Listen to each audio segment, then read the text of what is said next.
Guys, welcome to back to my channel. আমরা এবার মামি আর বৌদি দোকানে চলে যাচ্ছি। দোকানে গিয়ে দেখি অনেক ভিড়। তারপরে বৌদির সব খরচ টরচ হচ্ছে। তারপরে আমরা এখন দোকান থেকে বেরিয়ে যাচ্ছি, রুমে চলে যাচ্ছি। তার রুমে এসে গেছি। তারপরে বৌদি হাই দিচ্ছে। এবার আমরা সব জিনিসটি বের করে দেখছি। এখানে কলাটি একটা হচ্ছে 10 টাকা করে। তারপরে আমরা সন্ধ্যার সময় টিফিন খানি শুরু করে দিয়েছি আমি আর বৌদি। এবার আমরা রান্না বসাবো, ডিম তরকারি আমরা আনবো। আমি পেঁয়াজটি মশলাটি ভেজে নেব। এবার বৌদি একটা জামা নিয়ে এসেছে, তাই বানিয়েছে চুড়িদার থেকে পুতুলের জন্য। আমাকে দেখাচ্ছি আমরা বহুত। তারপরে রুমে চলে যাচ্ছে।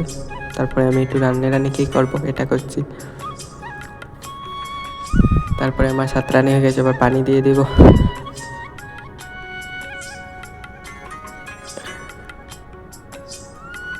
তারপরে তরকারিটা সাতলানি হয়ে গেছে, এবার পানিটা দিয়ে এবার আমি জুস বানাবো। এটা আমি ডেইলি রাত্রে খাই। তার জন্য কলা কেটে নেব, তারপরে আম কেটে নেব।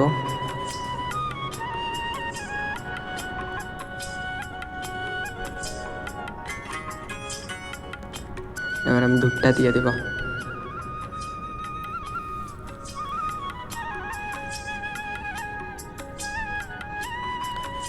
এবার আমার দুধ ডালা শেষ। এবার আমি মিক্সকার মেশিনকে মিক্সকার করে খেয়ে নেব। দেখো আমি মিক্সকার করে নিয়েছি। এবার আমি খাবো। ভালো ভালো লাইক শেয়ার সাবস্ক্রাইব